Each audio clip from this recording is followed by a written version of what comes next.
Another major change coming to the Department of Justice. And the feds, they stop a terror plot targeting Southern California locations. Fox 5's legal analyst Wendy Patrick helping us break down the latest on those two big stories. Wendy, good morning. Good morning. Okay, take us now to LA. This terror plot. The FBI, they were in this thing and tracking this guy for a while, and they got him. That's exactly right. You know, for every terrorist attack we hear about, we don't realize how many behind the scenes were thwarted, like this one.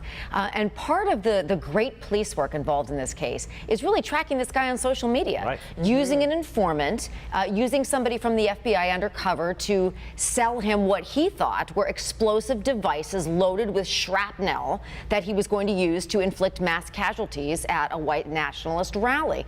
But in fact, the informant and the FBI posing undercover was able to arrest this man. And you know, it's almost a reverse copycat effect in that it was retaliation for violence against Muslims. It wasn't exactly like the last attack that we saw. It was actually very different.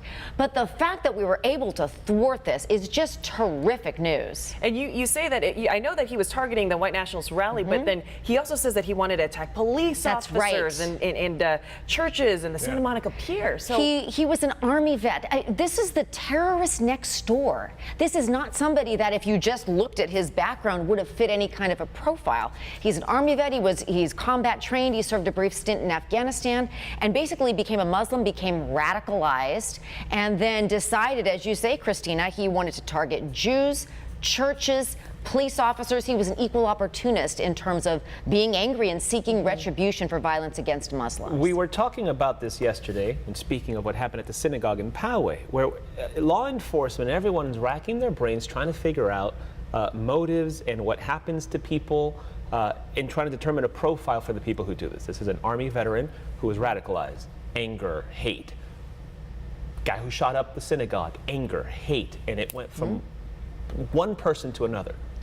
What are we learning from this? Because it keeps happening and there continues to be these people. The good news is we're learning how to catch it earlier. We have talked, the three of us, for years they about all have different a social media profile. That's all right. of them. That's right. But too often we're talking in retrospect. Oh, don't we wish this is what we would have seen? This is an example, the Los Angeles case, of prospective and proactive police work working together. But you are correct, Raul. It escalated quickly. That's one of the things we look at on a pathway to violence and threat assessment. How fast are you escalating from idea to gaining materials, to buying the bombs, to scoping out the scene, to carrying out the attack? Here it was thwarted when he thought he was buying. Remember, the FBI actually didn't give him anything that was actually dangerous, but they caught him on Friday night and were able to avoid mass casualty. Goodness gracious. It's a success story. It's a great story about great police work. It's a success story, and it's frightening beyond belief. Sure is. That's right. That's probably still happening as we speak. Let's change to the other big story here. Department of Justice, Deputy Attorney General Rod Rosenstein. We've been waiting for this resignation. It was coming. It's finally official.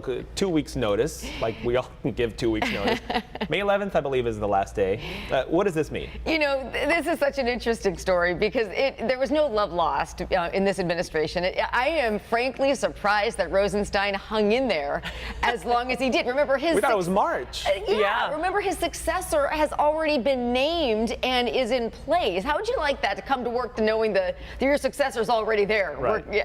I mean, it's one of those things that he stayed in order to facilitate the delivery and the completion of the Mueller report. That's a good thing, and Barr really gave him a lot of credit for that. But he's been a double-edged sword throughout his entire administration. I mean, the president didn't like the fact that the Mueller report was going on to begin with. On the other hand, Rosenstein was in charge of the Mueller report. So what do you really do with a guy like that when you don't want to be accused of retaliation? So the bloom was off the rose. We saw this coming, but now it is finally official. And Rosenstein wrote a very nice letter expressing his resignation. Of course he did. Yes, of course he did. Knowing we were all going to be talking about it on air like we are this morning. He's a smart guy. That's probably why. Wendy Patrick, thank you again. Thank you. Appreciate it.